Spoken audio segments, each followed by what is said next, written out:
Season 4 of Lower Decks is here, and normally I'd go over each of the episodes that were just released, but I'm kind of in a mind to go a different route here. The main takeaways from the 2-episode premiere is that after 3 seasons, they've finally decided to let the main cast rank up together, so that should give us a bit of a new perspective, kind of like how Scrubs eventually had the main cast stop being interns.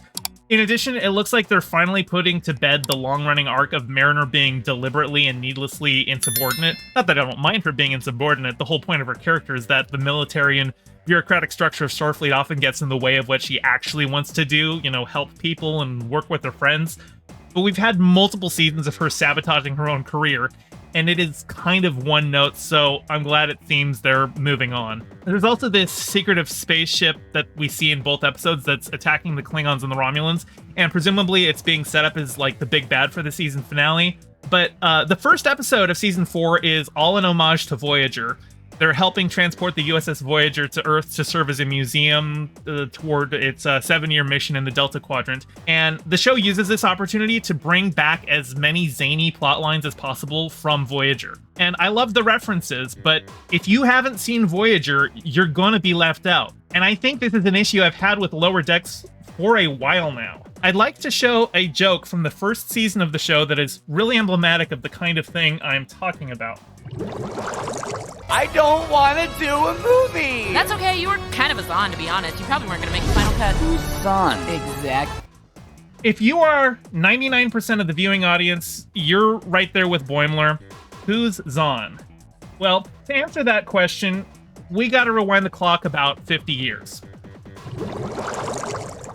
Star Trek ended its 3rd and final season in 1969, but it found a new life and exponential popularity in syndication.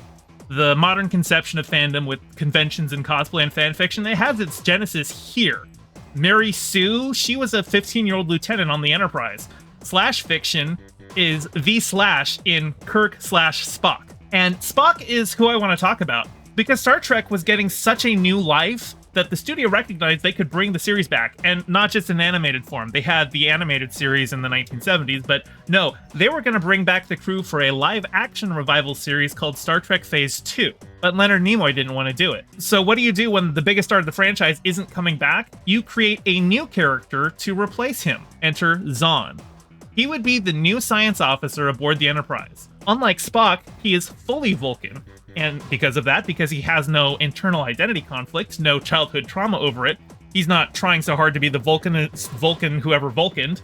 Actually, he is extremely interested in understanding humanity, aspirationally so. But those aspirations were cut down by a little old movie you've probably never heard of called Star Wars. With its blockbuster success, Paramount realized that science fiction didn't have to settle for selling ad space in 3-minute chunks. No, they could sell movie tickets.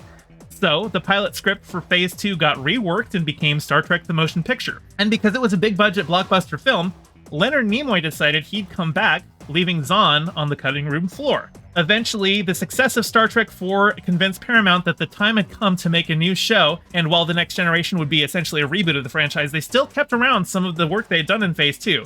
So we finally got that highly logical outsider whose life goal was to better understand humanity, slathered in gold paint, and renamed Data. So, in case you've gotten lost, I'll remind you I went on this tangent because of this joke.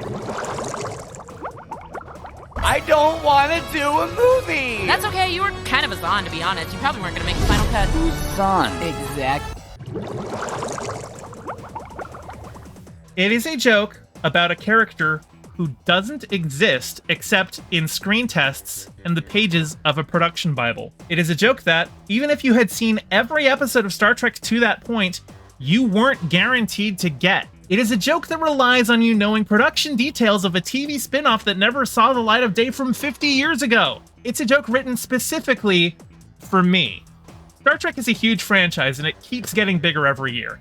As I speak, there's a Discovery spin-off in pre-production, a Picard spin-off pitch that will almost assuredly get greenlit, an upcoming movie starring Michelle frickin' Yeoh, and possibly even a 4th Chris Pine film that seems like they keep going back and forth on that one.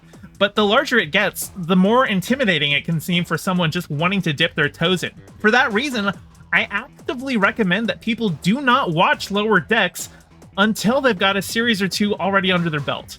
You can watch it first, but you're going to realize the whole way through that the episodes are not written with the casual viewer in mind.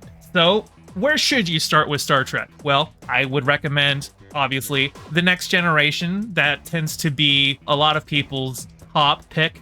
That or Deep Space Nine. The Next Generation and Deep Space Nine are both mostly episodic, but Deep Space Nine is when Star Trek started to experiment with long-form serialized storytelling. But The Next Generation, you can just pick up any random episode of that and just watch it, and you'll get a complete story, which is good because Star Trek kind of has a problem where the first 2 seasons of every show kind of suck. It's not a hard and fast rule. I think some shows are kind of the opposite, like the original series. I think the first season is solid, but then like the seasons 2 and 3 kind of see diminishing returns. But both Deep Space Nine and TNG, first 2 seasons, maybe look up a list of important episodes to catch for those, and then just go into like season 3 and just watch them from there. But if you don't want to watch a show that was made in the 90s, if you'd rather stay with something more current, I highly recommend Star Trek Strange New Worlds. It just finished its 2nd season. 3rd season is on the way once the writer strike is over and the actor strike. That one feels like it's really recapturing the essence of what Star Trek is. It is episodic storytelling, but with serialized character arcs. It's been getting, rave reviews from pretty much everyone. If you want something more for the kids, like say you've got kids and you'd like to get them in on something, Star Trek Prodigy is a fantastic show. Star Trek Prodigy is ostensibly a sequel to Voyager, but it is written in mind knowing that kids who are watching it would not have been alive in the 90s when Voyager came out. And so Prodigy is a show that you can just go into fresh. That is a good starter Star Trek series for you. Now, unfortunately, Paramount Plus pulled it from their streaming site because they were doing the whole David Zaslav thing of, let's pull things so we don't have to pay residuals on it. I have bitched on end about that kind of a thing.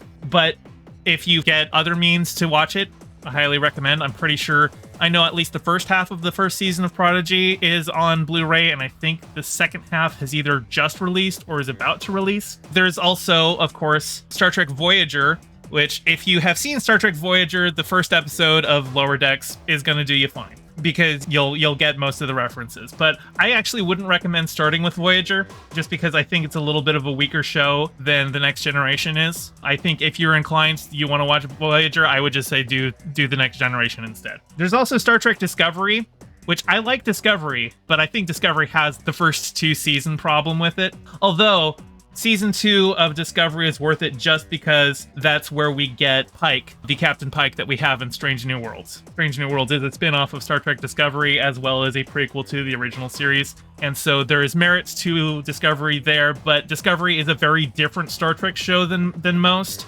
And it's a very controversial show in the Star Trek fandom from that regard. So if your first Star Trek show is Discovery, you're going to get a very different experience than what the majority of Star Trek is. As for Star Trek Picard, do not watch Star Trek Picard. Not until you have seen all of The Next Generation in the movies. And honestly, skip the first 2 seasons of Star Trek Picard. Once you've seen The Next Generation in the movies, just go straight to Picard Season 3. You won't miss anything. If you really just want a comedy show, comedy cartoon, kind of in the vein of Rick and Morty, you can watch Lower Decks. It'll be totally fine, but just know that there's going to be a lot of jokes that you aren't going to get, and it's not going to be the kind of situation where you don't even recognize that there's a joke being made. No, there will be jokes that you recognize as jokes, but that you won't get because you don't get the reference. And there's a lot of those in every episode.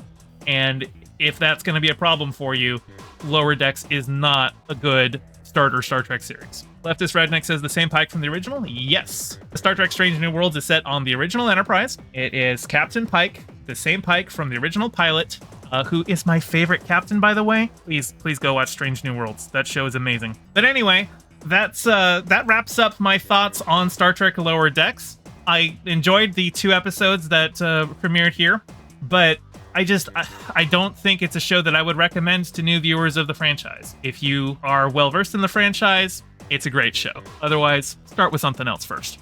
Hey, thanks for watching. I'm trying to get my channel monetized, so your view means a lot. Don't forget to toss me a like and subscribe and ring the bell. I stream every Monday and Thursday at 5 p.m. Pacific, so catch me live and join in on the convo. You can find all my socials in the description below, and thank you to all my patrons with a special shout out to Piftle Cakes and Ryan D. Your support means the world. Catch you next time.